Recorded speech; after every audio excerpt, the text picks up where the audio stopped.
Welcome to Chillin' 101. We hope this video helps.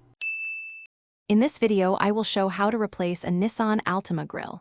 Start by parking safely, disconnecting the battery, and laying out tools in order. Inspect the bumper and fasteners, then remove trim and screws carefully to avoid breaking tabs. Keep track of each fastener and separate them by location.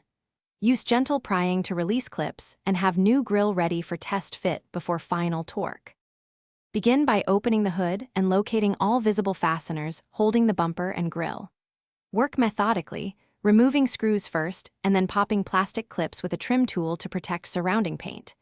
If clips resist, apply even pressure and wiggle until they release. Never force them.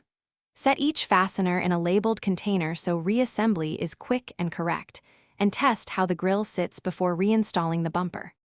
Place the new grille into position and make sure clips align with their slots before committing. Reinstall screws hand-tight initially, then snug them in a cross pattern to avoid uneven pressure and gaps.